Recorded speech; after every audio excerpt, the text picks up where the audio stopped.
Important subject जो कि आजकल के परिप्रेक्ष्य में बहुत ही महत्वपूर्ण है, a humanitarian tragedy, social and economic costs of corona pandemics, roadmap of recovery। आपके साथ इस परिचर्चा में शामिल हैं हमारे अपने पहचाना नाम our JCF chairman Rajiv Arora. वैसे तो राजीव जी का इंट्रोडक्शन मुझे नहीं लगता कि देने की जरूरत है, बट फिर भी एक फॉर्मेलिटी के नाते Rajiv Arora, who is known all over Rajasthan as सद्भावना के सिपाही, is founder of only Indian international jewelry brand Amrapali।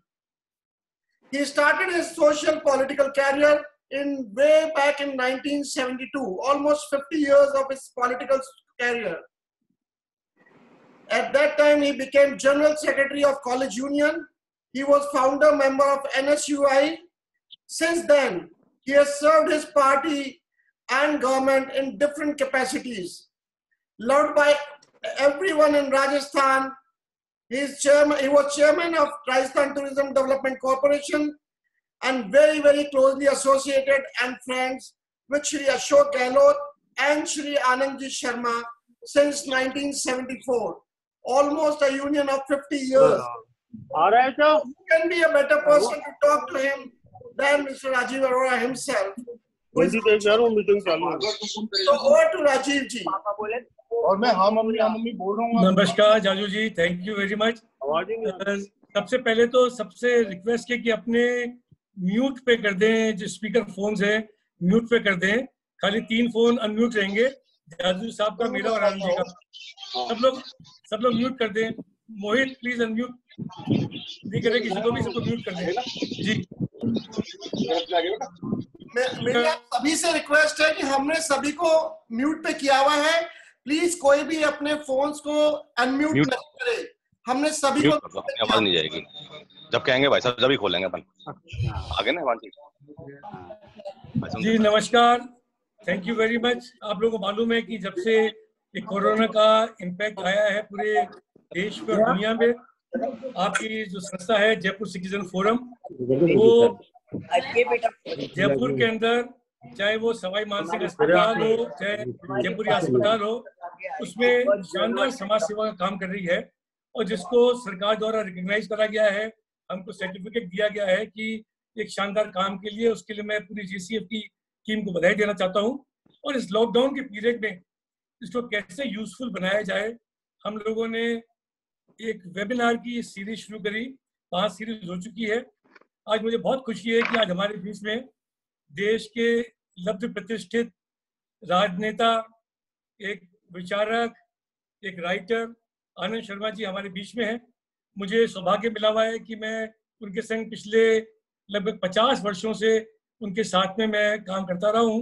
वो NSUI के फाउंडर मेंबर रहे, इस देश में अखिल भारतीय युवा कांग्रेस के, इंडियन यूथ कांग्रेस के प्रेसिडेंट रहे, कई बार देश में सांसद रहे, इस देश के विदेश राज्य मंत्री रहे और सबसे महत्वपूर्ण इस देश के कॉमर्स और इंडस्ट्री मिनिस्टर रहे।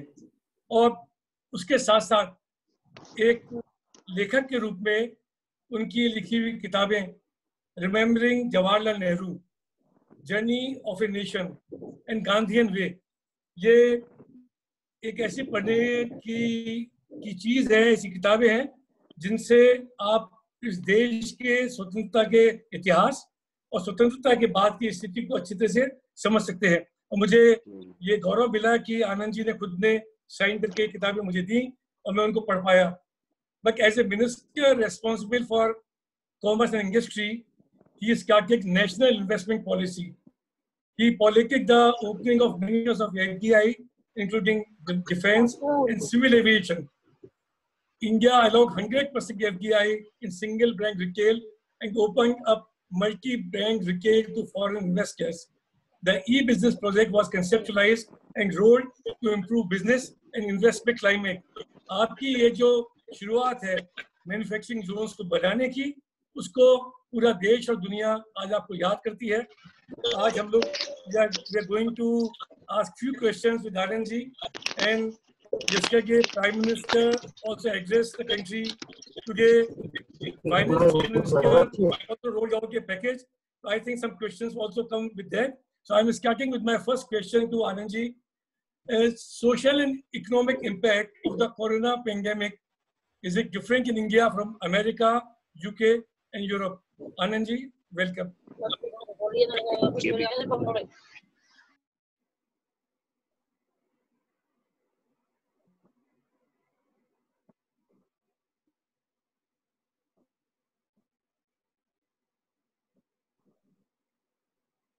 Anandji.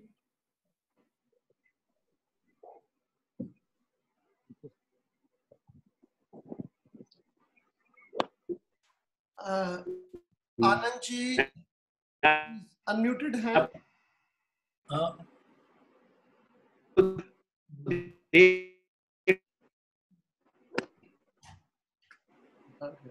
पा रहा हूँ, बीच में आवाज उठ रही है जी।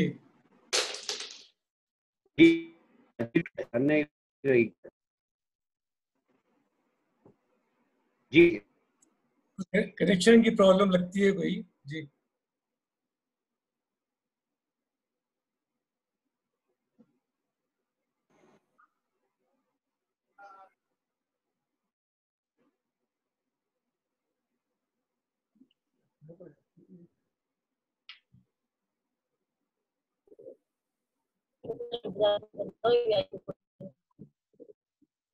तो सारे कर सकते हो, सारे कर सकते हैं।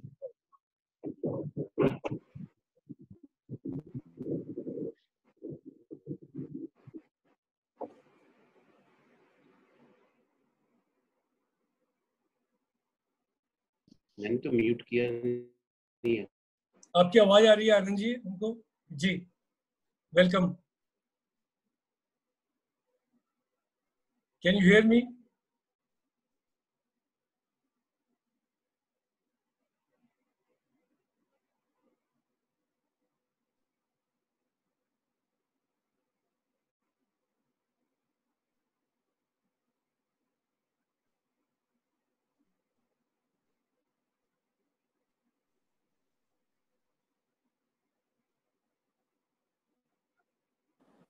Maybe some technical issue is there. I think so. हाँ, कोई करते हैं, एक मिनट करते हैं, बात करते हैं।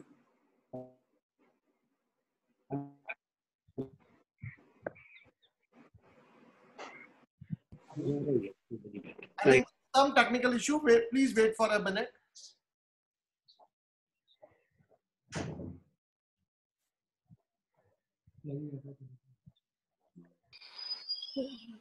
हाँ जी, जाजू जी नमस्ते।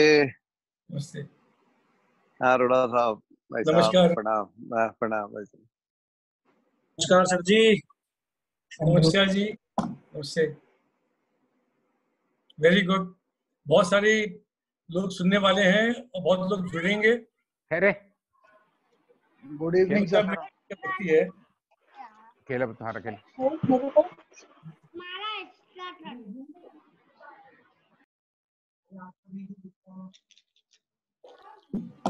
कितनी दूर खेले? गुड इवनिंग अरोड़ा जी, विपिन जी। आप सभी से रिक्वेस्ट है, प्लीज कोई भी अपने आप को अनम्यूट नहीं करें, नहीं तो थोड़ा दिक्कत आएगी। अभी कनेक्टिविटी में थोड़ा प्रॉब्लम चल रही है, एक आध मिनट लगेगा। प्लीज अनम्यूट नहीं करें, आप सभी से रिक्वेस्ट है। आपको हमने म्यूट किया हुआ है, अनम्यूट नहीं करें please. Okay sir. Okay okay.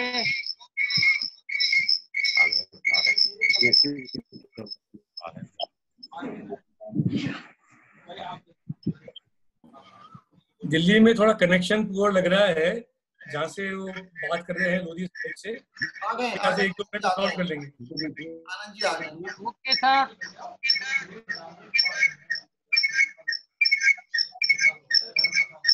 बना रहे।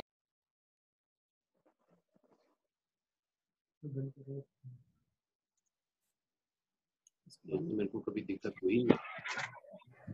चले फिर दिल्ली को हो रहा है। उस दिन तो हमारा सारा हुआ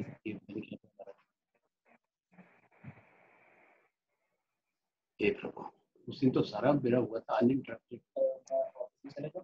ऑफिस में थोड़ी किया था, ये अभी भी ठीक है। किस पे?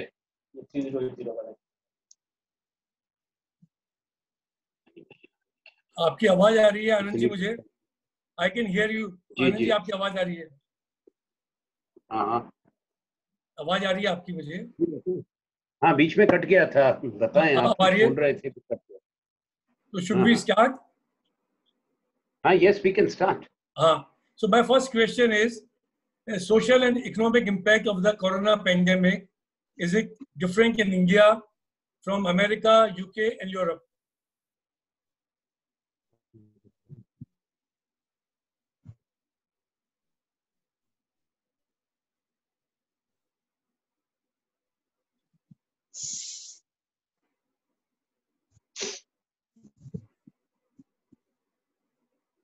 Anand ji, can you hear me?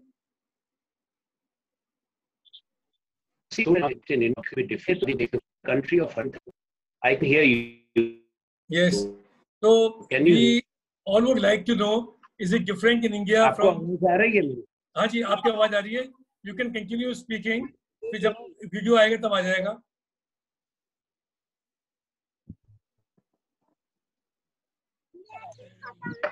I think if Anand Uncle shuts his video, the audio will transmit better on that line. So if the video is shut, then the audio will work better.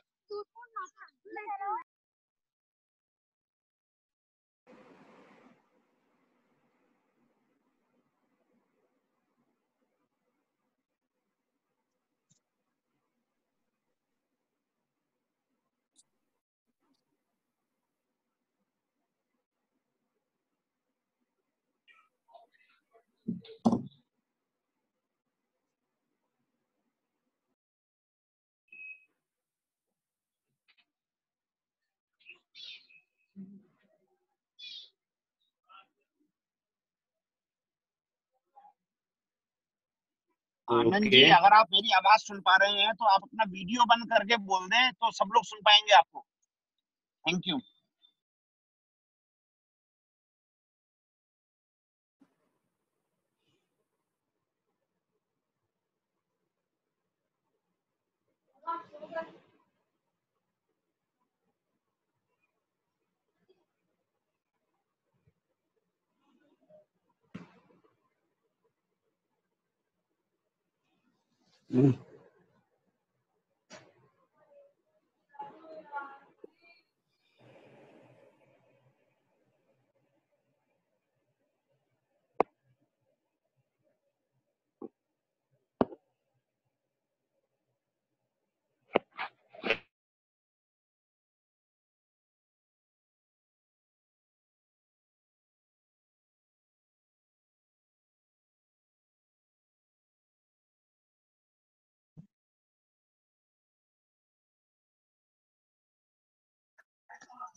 अब भी मत बोलना, सब कुछ नहीं।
राजीव जी, I think Anand ji आ गए हैं।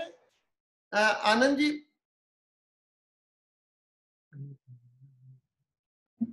हेलो आनंद जी, आप कैन यू हियर मी?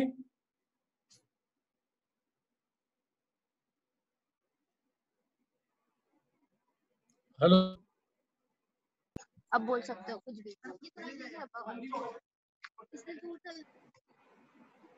जाजू जी, आपको दिख रहे हैं क्या? मेरे पास स्क्रीन पे नहीं है। he is in the list of screen but he is not visible, दिखाई नहीं दे रहे हैं, बट वो है उसके अंदर, ग्रुप में है। ग्रुप में है ना? उनके वो ट्राई कर रहे हैं फिक्स करने का। आ गए यहाँ पे, दिख भी रहे हैं, मेरे को दिख रहे हैं अब। दिख रहे हैं ना? I can see Anand ji.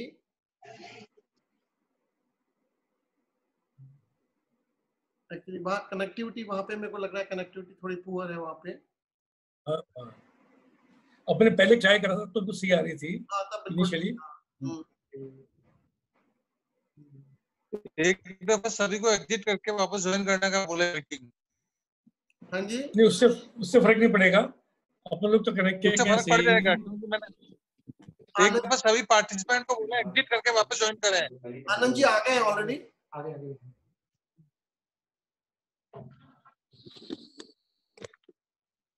Hello Anand ji, can you hear me? I think वो सेटअप। सबके कैमरे बंद करवा दीजिए आप। हेलो हेलो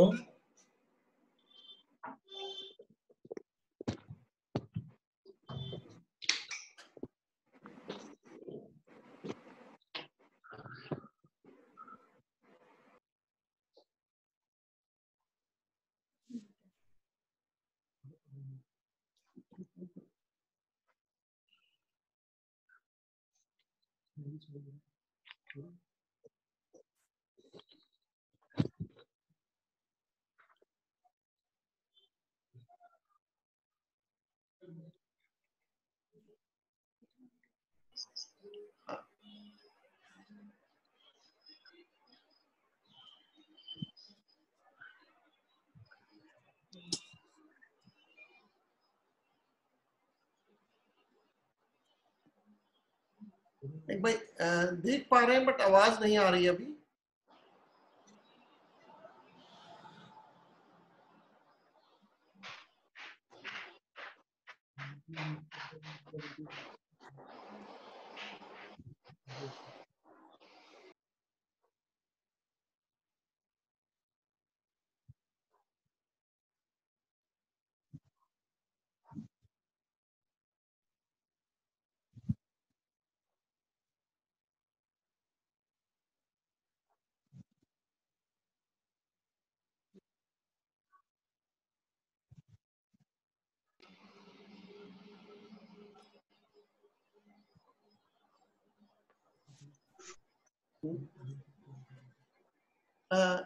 आनंद साहब, आप सुन पा रहे हैं क्या?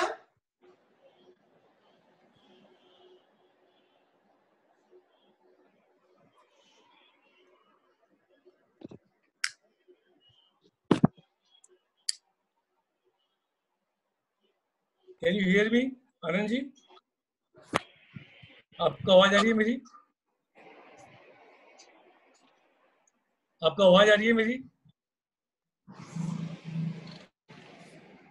आपको मेरी आवाज आ रही है आनंद जी? हाँ आ रही है अरोड़ा साहब, राजू जी आ रही है। नहीं, मैं आनंद जी से पूछ रहा हूँ। आपकी तो आ रही है आवाज। मैं आनंद शर्मा जी से पूछ रहा हूँ।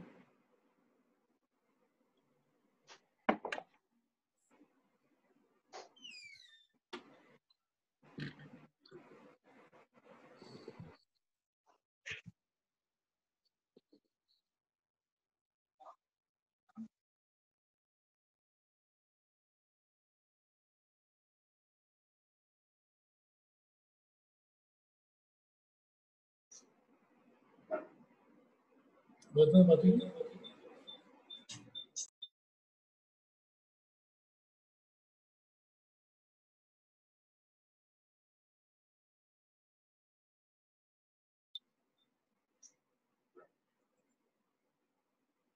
आनंद जी, आपको आवाज आ रही है मेरी?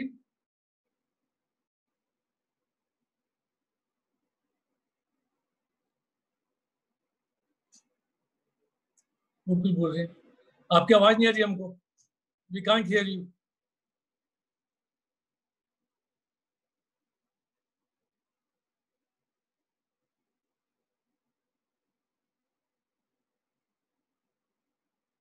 हेलो, आवाज आ रही है आपको मेरी?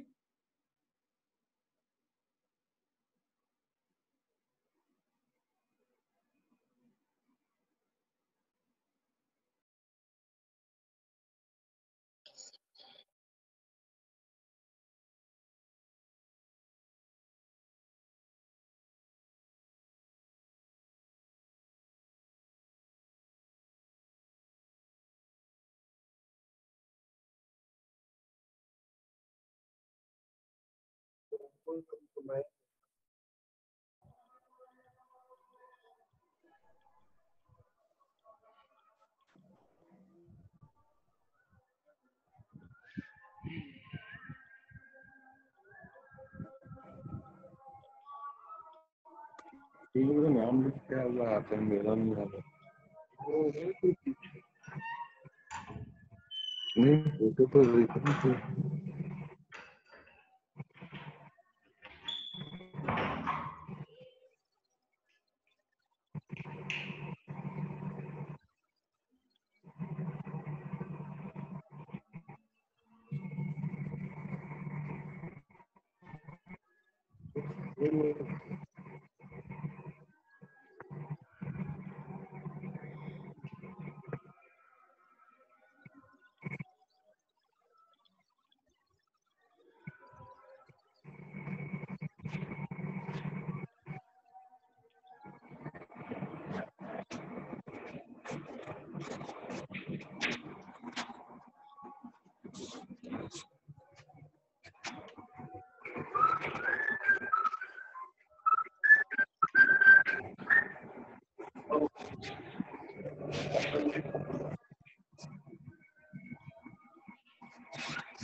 आपको मेरी आवाज आ रही है आनंद जी?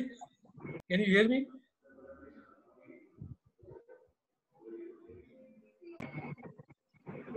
फोन की बात कर रहे हैं।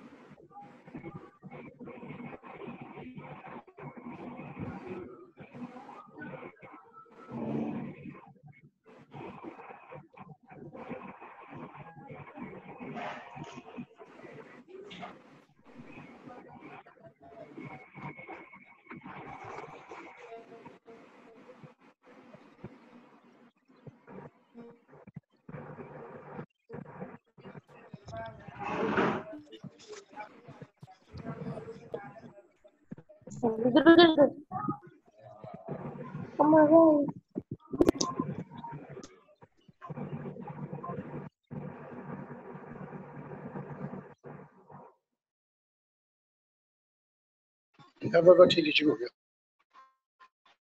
शुरू हुआ नहीं, शुरू नहीं हुआ। इनके सामने कर दो स्क्रीन से। हाँ, मैं आ रही है। हाँ, आपको मेरी आवाज आ रही है आनंद जी? आ रही है।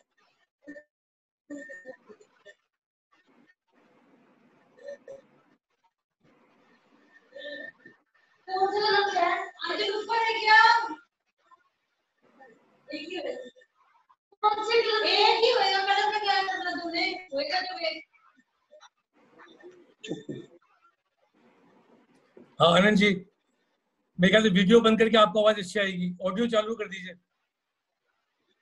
गौतम बोल, ऑडियो चालू कर दे।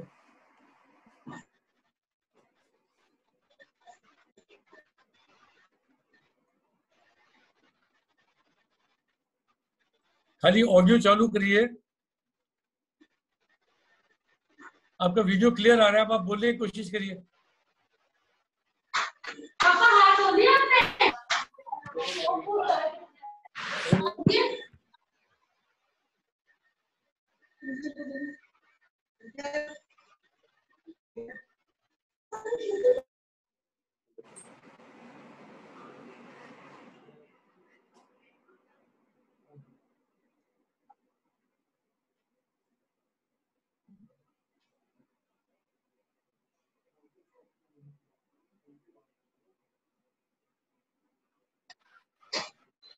हेलो आनंद जी, आपको आवाज आ रही है मेरी?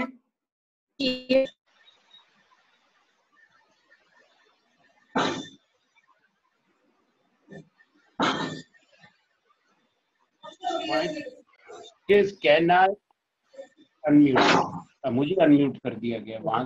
जी अब आ रही है, आवाज आ रही है, अब बोलिए, आपकी There is आवाज आ रही है। something going wrong there. No, now we can hear you. आपका कनेक्शन वीक है. Now we can hear you little bit. Yeah, if you आप close the बताएं video. आप क्या कह रहे थे? क्योंकि जी, मैं कह रहा था कि आपकी अब आवाज आ रही है बीच-बीच No, I में. don't think so. That's the problem. No, we can hear you. फिर काट दिया. I don't think there is problem on my end. I don't think so. Because my Wi-Fi connection is very strong. नहीं, हमारा connection सही है. अच्छा, आप अब बात शुरू करें अपन. आप सुन सकते हैं? हम लोग तो बिल्कुल सही है. हम सबकी आवाज सही आ रही है, सबको एक दूसरे की. अब आपने किस पे लगाया? जी बताएं. जी हाँ, मैं पूछ रहा था. हाँ जी, आपका वेलकम है, स्वागत है. शुरू करते हैं वापस कि जो पेंडेमिक है कोरोना का. शुरू करें.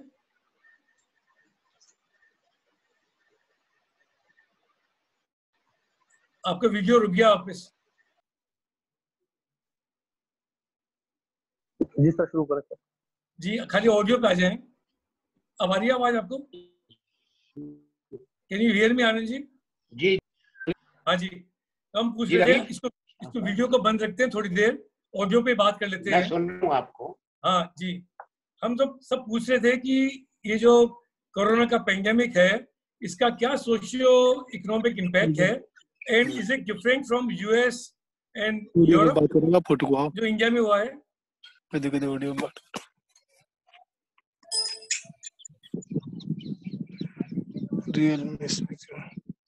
अनिल जी, आप जवाब दे सकते हैं, ऑडियो पे जवाब दे दीजिए.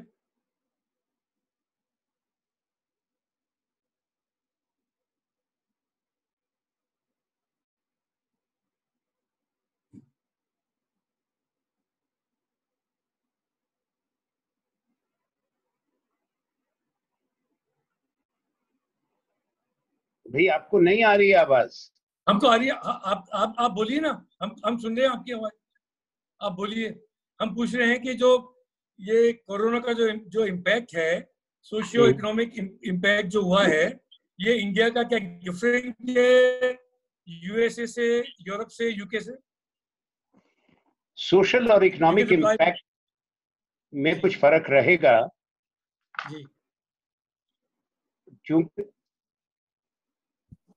India is much bigger country, very diverse, and spread over 30 odd states. जी हाँ, क्योंकि ये जो इम्पैक्ट है, इससे जो अभी सरकार ने बात करी है हमसे, कल प्राइम मिनिस्टर ने भी कहा है कि उस विषय में बात करेंगे, तो लोगों का ये सोचना है कि ये भी खाली एक जुमला है क्या? जैसे पहले 15 लाख रुपए आपके खाते में आएंगे, या 5 ट्रिलियन इकोनॉमी, 1.3 बिलियन जी. इसलिए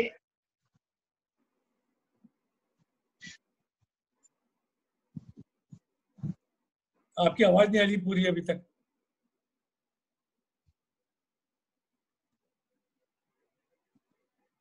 हेलो हेलो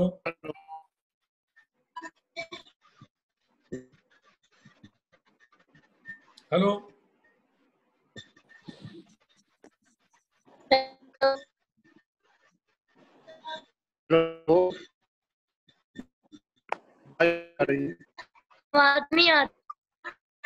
आपका करें उससे बात कर दी.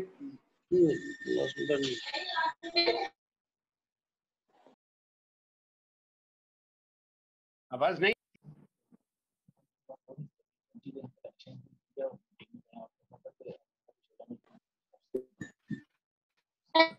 नहीं, वाईफाई सिस्टम में गड़बड़ है ना, फिर क्या दिक्कत क्या है? आनंद जी, मैं आपको फोन पे ले रहा हूँ, आप फोन पे से मुझे जवाब दीजिए, कृष्ण का मैं लगाता हूँ, सब सुन लेंगे। चलिए, क्या लगते हैं ये तो ये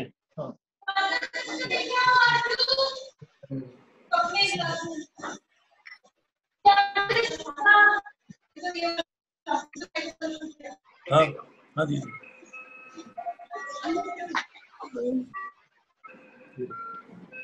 हेलो जी राजीव। हाँ, मैं आनंद जी को फोन पे ले रहा हूँ, अपने फोन पे बात करते हैं, क्या बात आएगी। आनंद जी, हम पूछ रहे थे कि सोशियो इकोनॉमिक जो इम्पैक्ट है कोरोना का, वो इंडिया, यूके और यूरोप से फर्क है क्या आपके हिसाब से, या सेम है?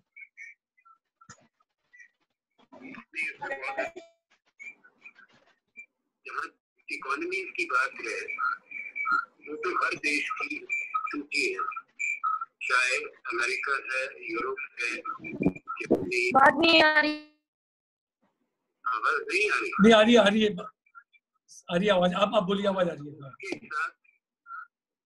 इन देशों को भी नुकसान हुआ है, लॉकडाउन है, फैक्ट्री बंद है, लोग काम पे नहीं जा रहे, फैक्ट्री की प्रोडक्शन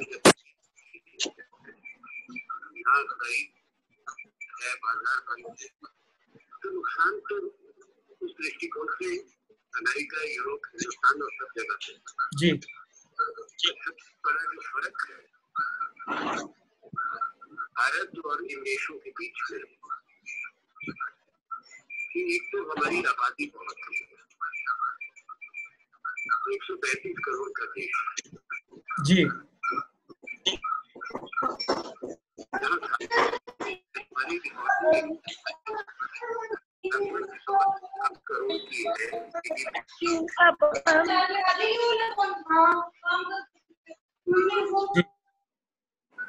आपको आवाज आ रही है? हाँ आ रही है जी, आ रही है। उसके साथ अगर हम देखें तो हमारे पास इतने साधन नहीं है जिस तरह अमेरिका ने दिया है। उन्होंने आ रही आवाज, बाकी किसी को भी नहीं आ रही आवाज। आपका जूम बंद कर दीजिए आनंद जी, आप खाली मेरे फोन पे बात करें, इससे जवाब मिल जाएगा। हाँ जूम बंद कर दीजिए। जी बंद किया है। हाँ अब आवाज, हाँ जी बिल्कुल, मुझे तो आपकी आवाज आ रही है। हाँ हमको भी आ रही है आपकी आवाज। अब उसको मैं जूम पे लगा दिया मैंने फोन पे। आप लोगों को आवाज आ रही है आनंद जी की? हाँ जी बोलिए बोलिए। हेलो, आ रही है, कोई आवाज नहीं आ रही है। आ रही है, पूरी आ रही है। जब आवाज आएगी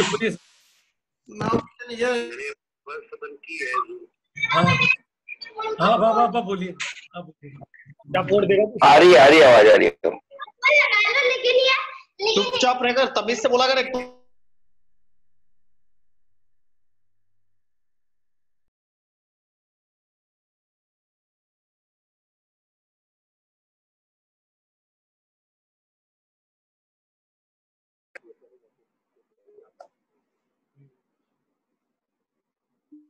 हेलो, हाँ आप बोलिए, आपकी आवाज आ रही है।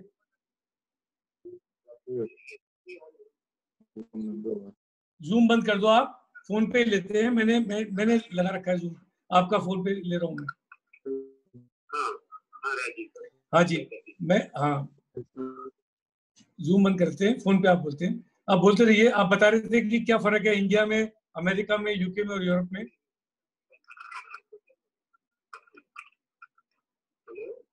हाँ आप जूम बंद कर दो गौतम, खाली फोन पे ले रहे हैं इंटरव्यू, बाकी सब लोग जूम के ऊपर है, वो सुन लेंगे मेरे फोन से। जी मेरे फोन से सब सुन लेंगे जी।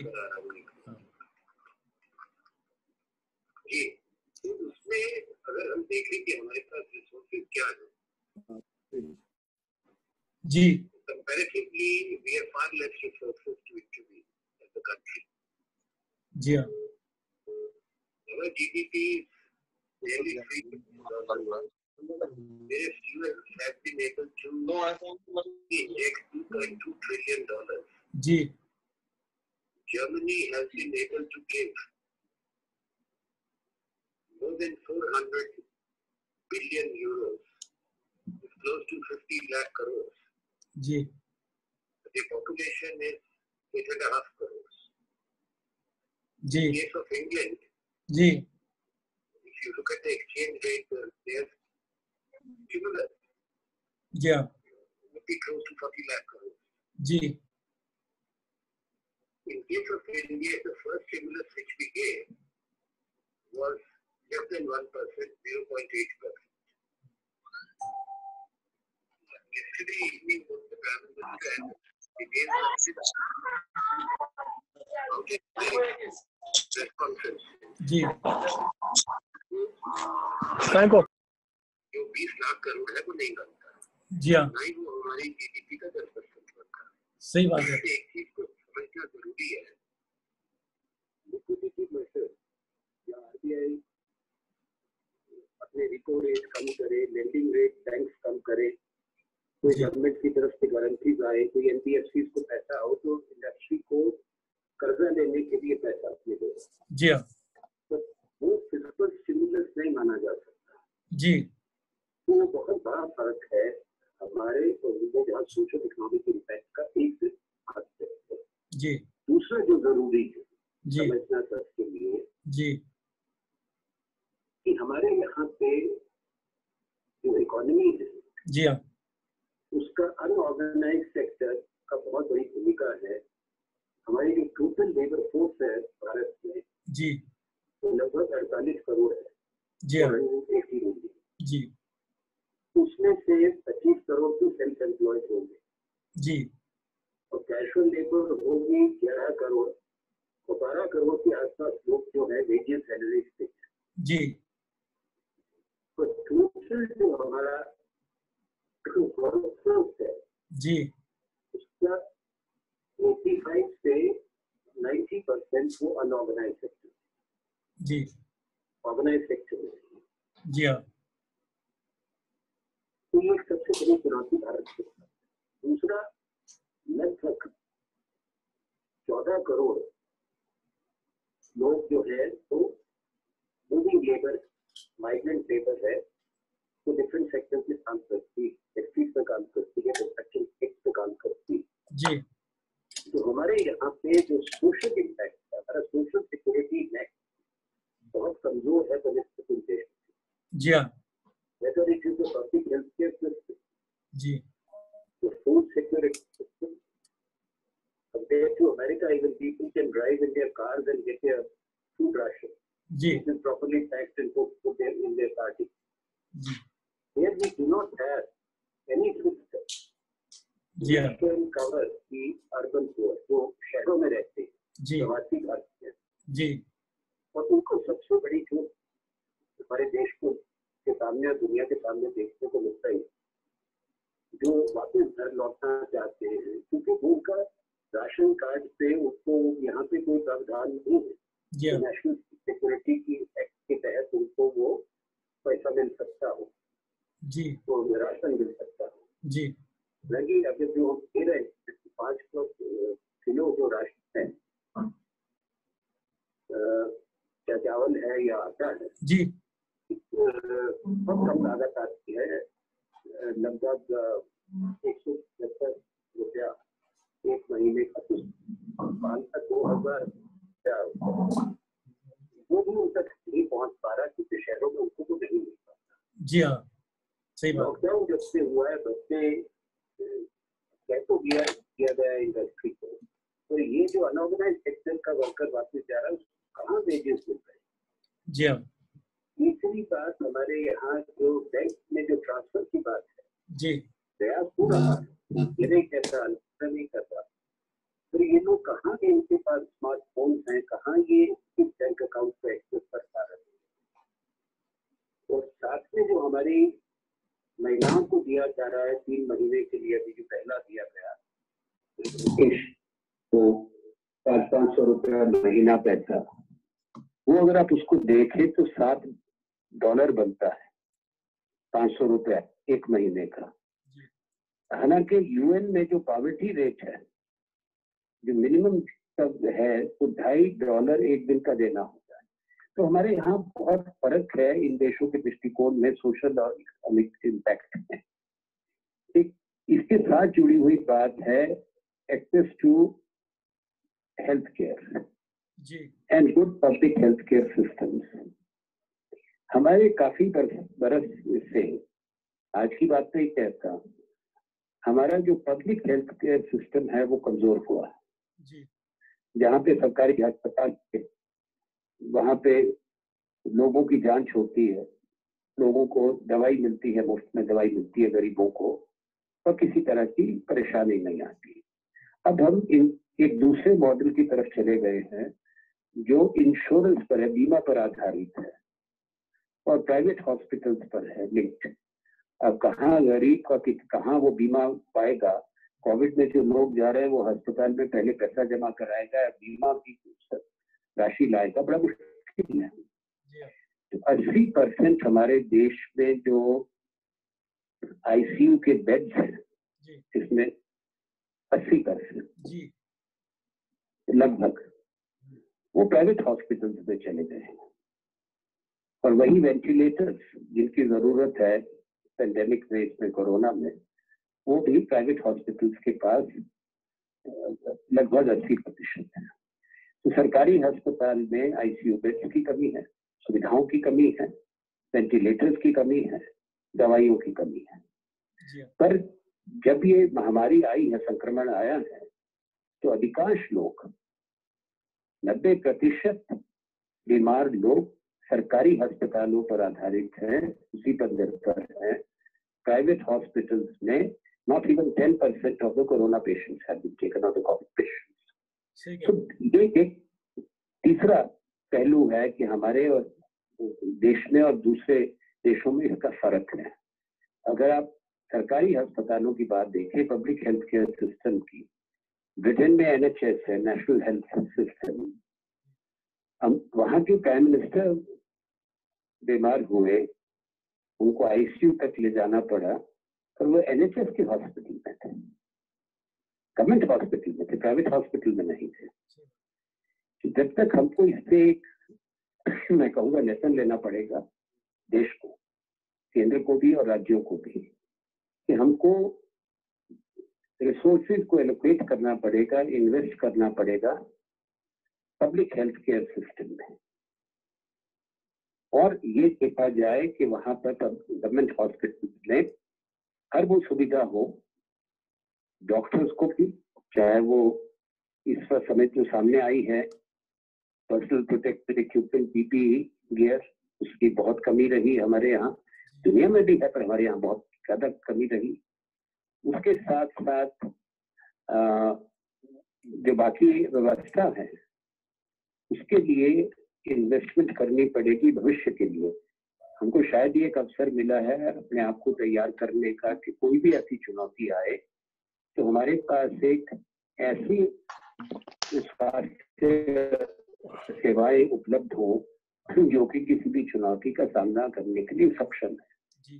तो मैं इसको क्वालिफाई करना चाहूंगा कि हमारे डॉक्टर्स, हमारे नर्सेज, हमारे हेल्थ केयर वर्कर्स बावजूद इन कमियों के बड़ी बहादुरी से अपनी एक मानवता के प्रति कर्तव्य को निभा रहे हैं। उसमें उनको भी क्षति भी पहुंची है, कई लोग इन्फेक्ट हुए हैं, कई लोगों की मृत्यु हुई है, पर उन्होंने धैर्य के साथ, साहस के साथ अपना काम जारी रखा है। तो मैं यही कहूंगा कि ये एक बहुत बड़ा फर्क है जिसको हमको समझना जरूरी है। वहाँ बड़ी इकोनॉमीज में 90% वर्कफोर्स अनऑर्गेनाइज सेक्टर में नहीं है, वहाँ 14-15 करोड़ माइग्रेंट लेबर नहीं, वहाँ सोशल सिक्योरिटी नेट होता है, हमारे यहाँ अभी अनफॉर्चुनेटली नहीं है। तो इसलिए प्रयास हो रहा है, पर आगे के लिए उसके ढंग से हम सुचारू रूप से करते हैं, ये चुनौती बनी रहेगी। So sir, what should be the roadmap for reviving the jobs and economy in the country? आप क्या सोचते हैं कि क्या करना चाहिए सरकार को? देखिए, गवर्नमेंट ने कुछ तो किया है, जो अभी उन्होंने घोषणाएं की हैं, पर एक तो अभी फेज्ड लिफ्टिंग ऑफ लॉकडाउन होगा, फैक्ट्रीज खुलेंगी, उसमें चुनौती सबसे बड़ी ये है कि इस संक्रमण से पहले, लॉकडाउन से पहले भी हमारी अनयूटिलाइज्ड इंडस्ट्रियल कैपेसिटी, जो क्षमता है उद्योगों में, वो कम से कम 40% का उपयोग नहीं हो रहा था, मांग नहीं थी, बार टूटे हुए थे। और अब उत्पादन दोबारा होगा तो उस लेवल पे नहीं होगा, तो अनयूटिलाइज्ड कैपेसिटी 60% भी हो सकती है, जिससे ले ऑफ्स होंगे क्योंकि उतनी लेबर काम नहीं कर पाएगी। तो ये एक बहुत बड़ी चुनौती है। दूसरा, कंजम्पशन और डिमांड। उत्पादन तब होता है जब मांग भी होती है बाजार में और कंजम्पशन भी होता है। कि जब तक लोगों के हाथ में पैसा नहीं जाएगा, गरीब लोगों के हाथ में, गांव में और बड़े पैमाने पर जो मजदूर लौट रहे हैं, गांव में ये क्षमता पैदा करनी पड़ेगी। मनरेगा का इनको ध्यान रखना चाहिए। वही एक ऐसा, अभी तक एक ऐसी व्यवस्था है जहां मनरेगा के कार्ड और मनरेगा के अकाउंट वो बिल्कुल सही माने में ठीक पाए जाते हैं। तो कम से कम 150 दिन का काम वहां गरीबों को दिया जाए, गांव में लोगों को दिया जाए, और एक पूरे देश में एक ही डेली वेज उनको दिया जाए, उसको बढ़ाया जाए, उसको कम से कम 400 रुपया दिन का किया जाए। तो उससे एक मांग बढ़ेगी, जो कंज्यूमर गुड्स की मांग बढ़ेगी, जिससे फैक्ट्रीज में उत्पादन शुरू होगा।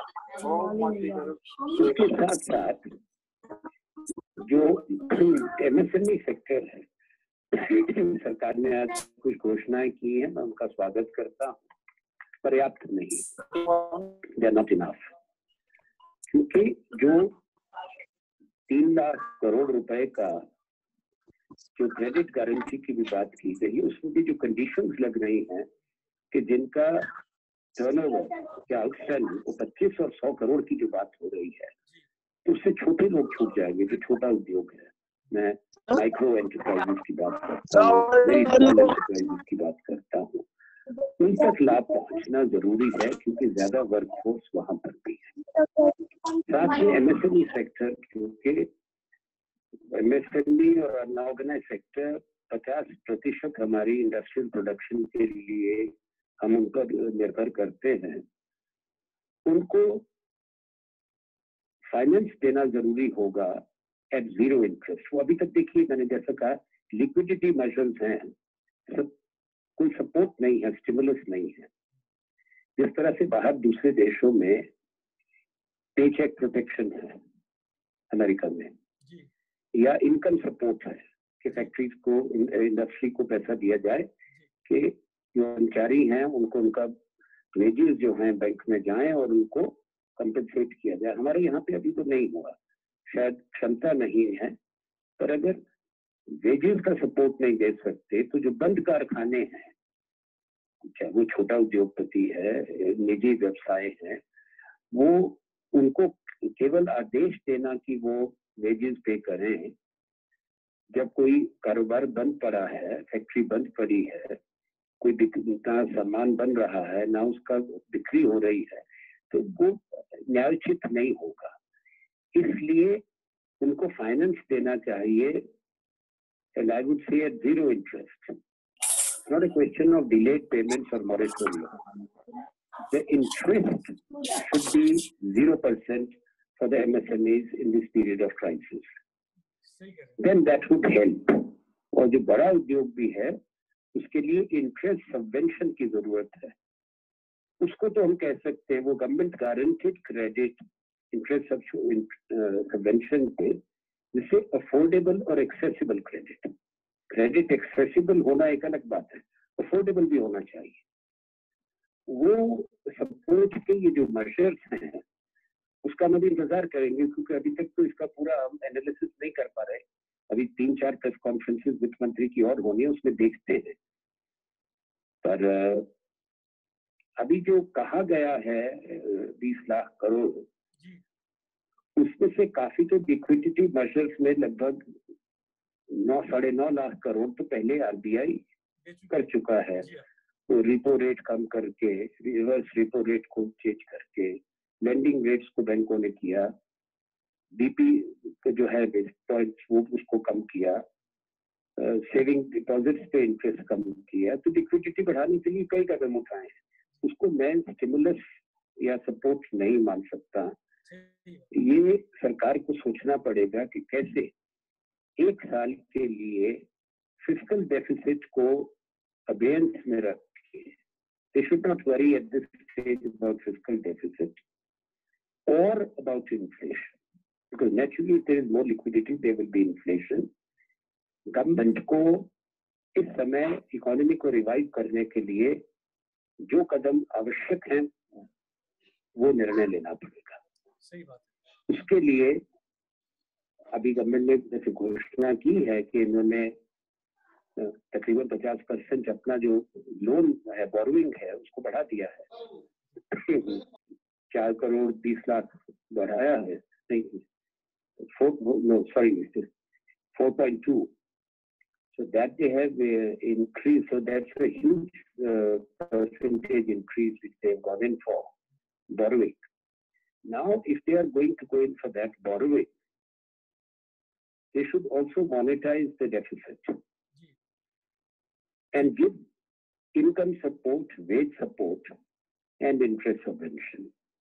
That may help in at least a U-shaped recovery. V-shaped recovery may not be possible. V-shaped recovery is that you fall very sharply and you rise very sharply, which happened in case of India and China during the 2008-9 financial and economic crisis. We rebounded very quickly. This time it appears unlikely because the economy is contracting. हमारी GDP शून्य के आसपास रह जाए, शून्य से ऊपर रहे, ये हम सबकी प्रार्थना है, पर अभी चुनौती है उसमें। सही कह रहे। तो आपने अभी बात करी इंडिया चाइना की, तो अभी क्वेश्चन आया है मेरे पास अतुल कपूर जी का। तो बोल रहे हैं कि do we really have the capitalization, labor laws and expertise needed to become an alternate to manufacturing base to China, and why haven't we been able to do it so far, and what makes us believe that the hindrances have been removed? तो ये China की क्या इसको हम opportunity बना सकते हैं, जो मौका मिला है अभी इंडियन मैन्युफैक्चरिंग सेक्टर को, कोई ताकत दे सकते हैं अभी? देखिए, इस वक्त कैपिटल की मूवमेंट बहुत रिस्ट्रिक्टेड होगी। We are living in a abnormal situation, extraordinary crisis, unprecedented. तो उसमें ये उम्मीद करना कि ग्लोबल कैपिटल इजीली शिफ्ट करेगी एक कंट्री से दूसरी कंट्री की तरफ, ये ओवर सिंप्लीफिकेशन होगा और नए उद्योग एक जगह से हट के दूसरी जगह लगेंगे। इस पेंडेमिक के पीरियड में वो कुछ लोग कह रहे हैं इस बात को, मैं उसको असंभव नहीं स्वीकार कर सकता। भारत को एक पूरा एक इकोसिस्टम बनाना पड़ेगा, सिर्फ वो लेबर लॉज नहीं, लेबर के साथ भी न्याय आवश्यक है। चाइना में लेबर की कॉस्ट काफी है, तो चाइना सबसे बड़ी एक्सपोर्टिंग कंट्री है, मैन्युफैक्चरिंग कंट्री है दुनिया की। तो ये हमको देखना होगा कि चाइना से भी अगर कुछ इंडस्ट्री शिफ्ट होती है, खासतौर पे जापान का भारत में हमेशा काफी हमारी डेवलपमेंट में योगदान रहा है। वहाँ के कुछ बड़े उद्योग यहाँ आए तो वो अभी ओवरनाइट नहीं होगा, रातों रात, उसको बहुत समय लगेगा। तो इसमें भी कंपटीशन है, वियतनाम है, थाईलैंड है, मलेशिया है, इंडोनेशिया है, तो ये सिंगापुर है। तो ये एक नहीं कि सिर्फ भारत की तरफ ही ये लोग जाएंगे और वहाँ जहाँ हैं वहाँ पूरी तरह से वहां से हट जाएंगे, ऐसा शायद संभव ना हो। हमको अभी इंफ्रास्ट्रक्चर के बहुत बड़े चैलेंजेस हैं और उसके साथ साथ जो हमारा अप्रूवल सिस्टम है, ईज ऑफ डूइंग बिजनेस है, अवेलेबिलिटी ऑफ लैंड है, उसमें अभी भी कई अनएड्रेस्ड इश्यूज हैं भारत के अंदर। और इंडस्ट्री के लिए ये जरूरी होता है ट्रांजैक्शन कॉस्ट। आप लोग जो इंडस्ट्री में हैं, आपका ट्रांजैक्शन कॉस्ट कम करना पड़ेगा ताकि ग्लोबली कॉम्पिटिटिव करें। तभी इन्वेस्टर भारत में आएगा जब उसको पता लगेगा कि जो भारत में हम वो प्रोड्यूस कर रहे हैं, निर्माण कर रहे हैं, वो ग्लोबल मार्केट में कॉम्पिटिटिव होगा। और वो transaction cost fast movement from the factories to the ports for exports and also support system that are required, उसके लिए काफी काम हुआ है पिछले कई वर्षों में। अभी काफी काम और करना जरूरी है। हमने एक नेशनल इन्वेस्टमेंट और मैन्युफैक्चरिंग पॉलिसी बनाई थी जो हमारी सरकार के समय थी, मैं मंत्री था, यूपीए सरकार थी, जिसके तहत हमने नेशनल इन्वेस्टमेंट मैन्युफैक्चरिंग जोन जिसका आपने जिक्र किया था शुरू में, वो बनाने का निर्णय किया था। उसमें कई चीजों का सरलीकरण किया गया, फास्ट अप्रूवल्स की गई और उनको डेवलप करने के लिए केंद्र और राज्य सरकार की पार्टनरशिप और सरकार की, शासन की और इंडस्ट्री की पार्टनरशिप। तो एसयूवीज के माध्यम से उनको सबका मैनेजमेंट था, अप्रूवल्स थे।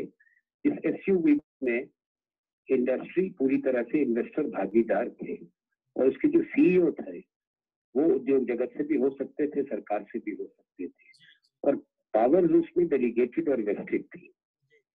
और वो 18 देश में नोटिफाई हुए थे। राजस्थान में आपके यहाँ 2 बड़े नोटिफाई हुए थे, एक तो ये निमराना खुशखेड़ा भिवाड़ी का था और एक पारी मारवाड़ रीजन का था जो काफी बड़ा था। पारी मारवाड़ वाला काफी बड़ा जो नोटिफाई हुआ, तो उसमें जो इन्वेस्टर्स हैं, म्यूचुअल फंड हैं, उनको पास थ्रू बेनिफिट्स के, लीन इंडस्ट्रीज को इंसेंटिवाइज किया गया था, बढ़ावा था और लेबर के इशू भी उसमें एड्रेस थे कि अगर कोई फैक्ट्री क्लोजर होती है उनकी deployment and insurance linked total covers थे, जिससे इन्वेस्टर के लिए एक ऐसा अट्रैक्टिव इकोसिस्टम देने का प्रस्तावना थी जिससे काफी फर्क पड़ा और लोग आए भारत की तरफ। हमको उसको और मजबूत करना चाहिए, मैं सोचता हूँ, ताकि इन्वेस्टर का कॉन्फिडेंस बढ़े भारत के अंदर इन्वेस्ट करने में। एक तो वो आश्वस्त होंगे कि उनको कोई ऐसी जो रेड टेप हमारे यहाँ है वो और हैरेसमेंट उसका सामना नहीं करना पड़ेगा और उसके साथ साथ यहाँ पे व्यवसाय करके फैक्ट्री लगा के पूरा समर्थन उनको रहेगा राज्यों की सरकारों का और केंद्र की सरकार का, ताकि उनको बनाया हुआ यहाँ पे जो प्रोड्यूस है तो दुनिया के बाजारों तक पहुंच सके। बिल्कुल सही कहा।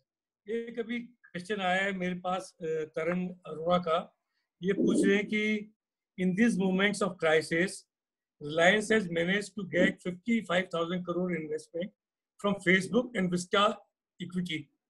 Will this power of database influence politics and economics of our country? People are surprised that Reliance got such a good investment recently, and now they will have a lot of data because of Facebook and Jio with them. So Indian citizens are really worried that they want to know whether this will impact on some kind of political or economic impact. No, I don't see any political impact yet. In the times of crisis, I think one has to appreciate and recognize the sound business policy of the Reliance of the Jio Group, or the trust that investors have. Investment decisions are based purely on trust and opportunity. They are not based on anything else. So those investors who have come and invested in Jio, perhaps they see opportunity there and they see confidence. And that sends a message that India still remains, irrespective of the fact that it is, in this case, it was Reliance, an opportunity for global investors. So it's not only the investment which has gone there, but also the country to which the investment has been attracted. When it comes to data, whether the data is with the government or with the private sector or with the public sector companies, data is the, I will say, the new oil or the new gold. Earlier time, when we look at the evolution of the economies and second or the third industrial revolution, oil mattered. Oil still matters, but now the oil has gone down. But today, data has come to the fore. And to have that power, gives lot of boost to the economy. Ji sir. So surely in this case to the company, but also other companies also have data, and this would be a competition which, as long as it is healthy, where data privacy is totally protected, and any new app, whether it's from the government or the private sector, is very, very important. Is backed by a law. Like now the government is coming, earlier we have Aadhaar, now this Arogya Setu. Wherever data is involved, that should be backed by a very firm law. जी, सही कह रहे हैं. ये हमारे पास उदयपुर से विनोद पानेरी जी है, उनका question आया है कि अभी टूरिज्म और होटल इंडस्ट्री इससे बहुत ज्यादा इम्पैक्ट हुई है, और अभी जो सरकार ने जो पैकेज दिया है उसमें टूरिज्म इंडस्ट्री के लिए कोई विशेष पैकेज अलग से नहीं मिला है. मेरे ख्याल से इनको पैकेज की बड़ी आवश्यकता है. आगे कैसे इसको रिवाइव करें, और आप कैसे सोचते हैं क्या फ्यूचर रहने वाला है? What are the options they can opt? बड़ा लोगों की मायूसी है. राजस्थान क्योंकि एक बड़ी इंपॉर्टेंट टूरिज्म स्टेट रही है, और आप राजस्थान से राज्यसभा के मेंबर रहे हैं, तो पूरे देश के अंदर, पूरे दुनिया में राजस्थान को लोग जानते हैं, लेकिन यहाँ की इकोनॉमिक ग्रोथ पे बड़ा इसका इम्पैक्ट पड़ने वाला है. जी. राजस्थान का मैं समझ सकता हूँ. टूरिज्म के क्षति से बहुत ज्यादा नुकसान, वो प्रभाव पड़ेगा भारत में भी और पूरी दुनिया में. जब हवाई अड्डे, हवाई जहाज बंद हो जाएं, रेलगाड़ियां बंद हो जाएं, होटल और भोजनालय, रेस्टोरेंट बंद हो जाएं, तो इस इंडस्ट्री को सबसे ज्यादा चोट पहुंची है. और जैसे देश और दुनिया खुलेगी, there will be a new normal. We cannot return to the old normal, that people will just go to the restaurants or easily go to the hotels or startups. There would be new SOPs, new norms, even for traveling, even for going to the restaurants, even for staying in the hotel. Things have to change. So there's this sector as such, hospitality sector, tourism sector, has taken a body blow. There are large number of people who are employed. वह बहुत बड़ा foreign exchange earner है, employment provider है. उसको क्षति की पूर्ति मैं कहूँगा बरसों लगेंगे अभी. तो ये कैलिब्रेटेड ओपनिंग इसमें होनी चाहिए, और नए प्रोटोकॉल जिस तरह से हो, जिनका पालन किया जाए, जिससे लोगों को ये विश्वास हो कि अगर हम जाएंगे तो इस संक्रमण से, हम इससे पेंडेमिक से हमारा नुकसान नहीं होगा, हम सुरक्षित रहेंगे. वो वातावरण एक उस तरह का बन भी रहा है, मानसिकता भी लोगों की बन रही है कि कैसे हाइजीन की तरफ, सैनिटेशन की तरफ ध्यान दिया जाए, वो होगा.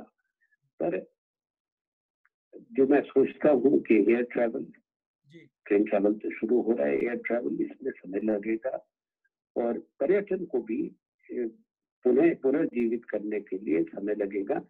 2020 का साल तो अभी बहुत ही चुनौती वाला है. इसमें सरकार को चाहिए कि जो हॉस्पिटैलिटी इंडस्ट्री है, टूरिज्म सेक्टर है, उनको भी वो सपोर्ट करे. इस MSME को सपोर्ट किया, इनको सपोर्ट देना जरूरी है. इनके भी जो NPAs हैं उस पे मॉरिटोरियम होना चाहिए, कम से कम 1 बरस का. इनको भी जो एंटरप्राइजेस हैं उनको उसी कैटेगरी में लेकर, जिस पर इन्वेस्टमेंट पर आधारित हो, उसी तरह से इनको थोड़ा इनकम और वेज सपोर्ट दी जानी चाहिए. और पुराने कर्जे जिसकी वो रिकवरी है, इंस्टॉलमेंट्स हैं, अभी 3 महीने के लिए रोक रही थी, तो 6 महीने के लिए होगा, उसको 2 साल के लिए रोक देना चाहिए. कोई जरूरी नहीं है कि किसी तरह का दबाव इन पे चले, क्योंकि जो बंद पड़े हैं होटल और रेस्टोरेंट्स, और जहाँ एयरलाइंस की फ्लाइट्स नहीं चल रही, एयरपोर्ट बंद पड़े हैं, उनसे किस तरह की भी वसूली, वो मैं कहूँगा दैट वुड बी अनफेयर. एक हमारे संग डॉक्टर नवनीत सक्सेना है, बड़े इम्पोर्टेंट किडनी स्पेशलिस्ट के, नेफ्रोलॉजिस्ट. उनका क्वेश्चन है कि what about medical facilities to improve so that in future we can deal better and also attract foreign investment in India. आप हमेशा से हेल्थ के बारे में बात करते हैं, मेडिकल के बारे में बात करते हैं जी. You see, we have to find a very clear balance between the public healthcare system and this model of insurance-dependent private healthcare system. In the event of pandemic crisis or disasters, it's the public healthcare system which has been the mainstay. This has historically been the experience of all bigger countries, or any country or society, and even now. I gave you the examples earlier. Even in our country, or in UK, or in America, look at the hospitals which have come to the fore. So they are not discrediting the private sector, but at the same time, the state cannot withdraw. Every country is a welfare state, and in poorer countries, in countries like India, there's a large number of poor people in hundreds of millions. You have to continue investing in good public healthcare systems, and also which are these hospitals which are very well equipped, so that the doctors, the nurses, the healthcare workers also feel comfortable to work. So they have good salaries and support structures. This is what we must prioritize. Second, we have our strength in drugs or medicines. In generic medicines, India is a global leader. Even now, we have our pharmaceutical industry which is capable of responding to the challenge. We have scientific and industrial institutions. CSIR is there, ICMR. They are working round the clock. They are laboratories for repurposed drugs and for the development of the vaccine. And India may surprise the world. I'm sure that some solutions to this corona pandemic will come out of India. Equally, it is important that we should also, when we are talking of repurposed drugs, we should also repurpose some of the factories. Where if you will have less cars that will be bought, or people will not have resources, or any such machinery, or any luxury equipment or item, they should be repurposed even temporarily to produce equipment which is useful for hospitals. I'm not talking of ventilator. I'm talking of good quality beds, hospital beds, ICU beds, the CPAP, the BiPAP to give oxygen, to the textile industry to be repurposed, some of the units and factories to make the PPEs for the doctors, the protective gear, the gloves, the masks. And we should not only be self-sufficient in our country, but also be in a position where we have huge industry in this sector, including the textile sector as a whole, or the engineering industry, that we can perhaps become a leading player in the world to supply this equipment. सही बात है. मैं इस पे जेके जादू जी को ले रहा हूँ, वो भी क्वेश्चन पूछना चाहते हैं आपसे. वो मुझे बताएंगे, फिर मैं आपको बताता हूँ फोन के ऊपर तो क्या पूछ रहे हैं.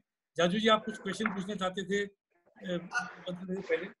हाँ जी, मैं ये पूछना चाह रहा था. तब भंडारी साहब का क्वेश्चन मेरे पास आया हुआ है सर, मैं उसके बारे में आपको पूछना चाह रहा हूँ. You rightly mentioned that providing liquidity is not stimulus. Sir, already huge liquidity of 9 lakh crore is lying in system. Banks and their executives are very susceptible to sanction and disbursement, whether with or without guarantee. How we come out of it? जादू जी, मैं पढ़ के सुनाता हूँ, मेरे पास आ गया.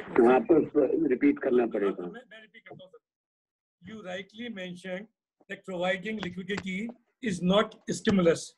Sir, already huge liquidity of 9 lakh crore is lying in system.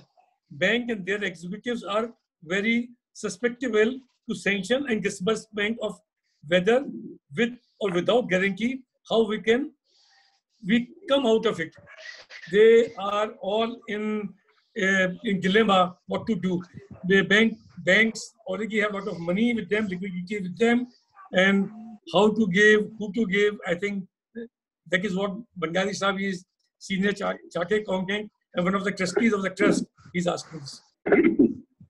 See, one is there are two, three issues here. One is for the stressed NPA. Now, that moratorium has to be extended through the current financial year. So, stressed assets should not be categorized as NPAs until 1st of April 2021. That should be the first approach. Second thing is that about interest, even those factories, industries, enterprises which are viable, there should be a freeze of interest to begin with for 6 months. There should not be any interest, even for this lockdown period, but at least for 6 months. Not that it is a moratorium and that after 6 months you end up paying the interest. No. Because other measures which I have seen are not adequate, which may, even if there is some relief, we appreciate that, but it is small for the income tax payees. But on the TDS and all, it is just, again, a liquidity step. It is just delaying. Means you'll pay 25% less, but when you file your return, you'll have to pay 100%. That 25% you will have to pay at that time. So these are liquidity measures and support measures are different. There has to be a system where the enterprises get some financial support towards the payment of wages, and also a complete deferment or a holiday when it comes to GST. When the factories are shut, when they pay the taxes. So these are the, I'll not say hard decisions, these would be the correct decisions which have to be made to kickstart the economy again. मैं आपसे आखिरी question पूछ रहा हूँ sir, आपने बहुत समय दिया हमको और इतने काफी पार्टिसिपेंट्स वेट करते रहे। शुरू की इनिशियल प्रॉब्लम थी, लेकिन बहुत अच्छा सेशन था। सबकी खाली चिंता ये है कि अभी लॉकडाउन अगर लिफ्ट होता है और 1 करोड़ लोग इधर से उधर मूव करते हैं और उससे अगले 2 महीने में 2 लाख लोग खत्म हो जाते हैं, तो क्या फिर दोबारा लॉकडाउन? देखिए, ऐसा मुझे नहीं लगता। देखिए, ये चुनौती तो पूरे विश्व के सामने है। जैसा अगर आप इंग्लैंड की आबादी देखें, इटली की या स्पेन की, भारत की तुलना में बहुत कम है। पर भारत से 10 गुना 15 गुना ज्यादा लोग बाहर हैं। अमेरिका में 80,000 से ज्यादा लोगों की ये दुखद बात है विश्व। हमारे यहाँ मॉर्टेलिटी का 3% है, और ये नहीं कि जितने लोगों को होगा, कोई 80% लोगों को तो पता भी नहीं हुआ कि हुआ और चला गया। और मेरी ऐसी मान्यता है कि अगले कुछ महीनों के अंदर हर हालत में कोई दवाई सामने होगी। कई दवाइयों पर काम चल रहा है। रीपर्पज ड्रग जो ऑलरेडी हैं, अलग अलग उसके लिए इस्तेमाल हुई, चाहे हाइड्रोक्सीक्लोरोक्विन है, जापान की वो फाविपिरावीर है, एक CSIR ने बनाई थी निमोनिया में सेप्सिस के लिए, उस पर ट्रायल चल रहा है पूरे देश में। एम्स दिल्ली, भोपाल, PGI चंडीगढ़ और बड़े अस्पतालों में, और बहुत सार्थक पाया जा रहा है। एक just one injection made from mycobacterium W, तो विच इज इम्यूनिटी बूस्टर। सो तो साइंटिस्ट उसके बारे में ज्यादा जानते हैं। और अमेरिका का जो आया है वो रेमडेसिविर। तो भारत में पहले जब ये वायरस है ना, कोरोना वायरस, तो पहले जो बड़े बड़े चैलेंजेस आए हैं ना, ट्यूबरक्लोसिस की लड़ाई आज तक जारी है। तो उसके लिए जिन लोगों को कहा जाता है, अब ये साइंटिस्ट बता पाएंगे कि भारत में नहीं, दक्षिण एशिया में और अफ्रीका में जहाँ BCG वैक्सीन लोगों को दी गई, हम सब लोगों को मिली, उनको उसका फायदा मिल रहा है इस संक्रमण के अंदर भी। उसके साथ साथ ये भी उम्मीद की जा सकती है कि इससे निजात पाने के लिए भी जो वैक्सीन बनेगी, उसमें भारत का भूमिका अहम होगी। और जब वो सामने आ जाएगा कि आपके पास दवाई है, अभी एंटी जो वायरल है, वो HIV एड्स में सबसे बड़ा योगदान भारत का रहा है, भारत की फार्मास्यूटिकल इंडस्ट्री कर रहा है। Even in countries in Africa, it was a moral and ethical issues in late 90s and early 21st century. when the issue of patents came, when President Lula had broken the Merck patent and given the compulsory license for the antiretrovirals production to Cipla, and that brought down the cost of treatment for HIV/AIDS from $1,500 per patient per year to less than $1 a day and later to 40 cents a day. मुझे पूरी उम्मीद है कि जब ये दवाई और vaccine आएगी तब तक तो ये चुनौती को हमारे सामने भयंकर रूप में है, तो जब वो एक बार आ जाएगी तो आश्वस्त होना पड़ेगा। आज भी H1N1 है ना दुनिया में, मलेरिया भी है, डेंगू भी है, ट्यूबरक्लोसिस भी है, पर उसमें लोग घबराए हुए नहीं है। इस वक्त एक आतंक का वातावरण हो गया भयभीत है पूरी दुनिया, क्योंकि इसका अभी तक कोई इलाज सामने नहीं दिखता।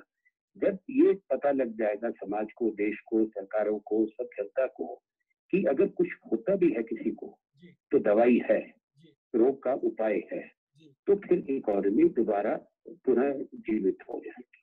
सही बात जी, बहुत बहुत धन्यवाद सर। हमारे जेके जाजू जी कन्वीनर हैं, वो ऑफिशियली सबको थैंक्स देंगे। आप 2 घंटे और लाइन पे बने रहे। जाजू साहब, इस शानदार परिचर्चा के लिए मैं जेसीएफ परिवार की ओर से हम सभी आपका आनंद जी धन्यवाद करते हैं। Because of internet connection challenge हम आपको देख नहीं पाए, परंतु हमें सुनने का मैं माफी चाहता हूँ, मैं दोबारा जूम पे कनेक्ट करता हूँ। अगर नमस्कार करता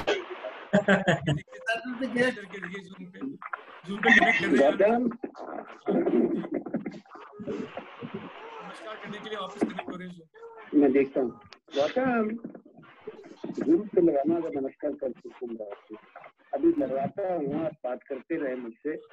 अगर अभी एक साथ प्रयास करते हैं, अगर लग गया तो कम से कम एक बार आपके दर्शन हो जाएंगे। कोविड-19 का भारत अच्छा लगता है अगर मैं देख भी पाता, पर वो अभी टेक्नोलॉजी हमारा कनेक्शन इतना अच्छा है। आश्चर्य की बात है, दिल्ली में आप ल्यूटेंस की गैली में बैठे हैं, वहां से कनेक्शन आपका खराब है, तो अब कैसे इंडिया चाइना से कंपेयर करेगा बताइए। मैं कह रहा हूँ कि हम सबके कनेक्शन सही है, यहाँ पे सब लोग आपस में एक दूसरे से बात कर रहे हैं। आप सबके कनेक्शन ठीक है, तो हमारे यहाँ का खराब हुआ होगा, और ये कारण यही कह रहे हैं कि हमारे सबको तो ठीक है। मैं कह रहा हूँ दिल्ली से कमजोर है उनका कनेक्शन। हाँ जी अब दिखा मुझे। हाँ जी, मैं यही कहना चाह रहा था कि कोविड-19 का भारत व उसके बाद का भारत कैसा होना चाहिए, इसके ऊपर बहुत सुंदर परिचर्चा रही और हमको सुनने को मिला कि कैसा कैसा इस वक्त एनवायरनमेंट है और उसके अंदर क्या क्या सपोर्ट स्ट्रक्चर हमको मिल सकता है, क्या क्या हमको मिल रहा है, और विदेशों के अंदर कोविड-19 का जो असर है और उससे भारत के अंदर जो असर है क्या डिफरेंस है। होटल इंडस्ट्रीज को आपने पूर्ण रूप से कवर अप किया, सभी के लिए आपका जागृति जेसीएफ परिवार तहे दिल से धन्यवाद करता है। Thank you very much sir for coming in between us. Thank you so much. Thank you very much. मैं सभी जेसीएफ फैमिली मेंबर्स का भी बहुत बहुत धन्यवाद करता हूं, एंड वी आर सॉरी कि इंटरनेट कनेक्शन की वजह से इनिशियली आपको आप सब लोगों का भी बहुत बहुत धन्यवाद। राजू जी साहब का बहुत बहुत धन्यवाद। इस तरह के प्रोग्राम्स रोज करते रहे, हम सब लोग तैयार हैं आपके लिए। आपको जान के खुशी होगी कि जेसीएफ की सीरीज के अंदर हम तुम 7 जो नेक्स्ट हमारे सीरीज के अंदर प्रोग्राम है वो आने वाले संडे को है शाम को 5 बजे, और उस दिन आपके साथ रूबरू होंगी हम सभी की dream girl Hema Malini ji with Esha Deol. और welcome I'm sure you'll be really happy to hear her and to see our dream girl Hema ji coming Sunday 17th at 5 p.m. Thank you very much. Thank you. Thank you, Rajiv. Thanks to everyone. Thank you so much. Raju ji, धन्यवाद। Thank you so much, sir.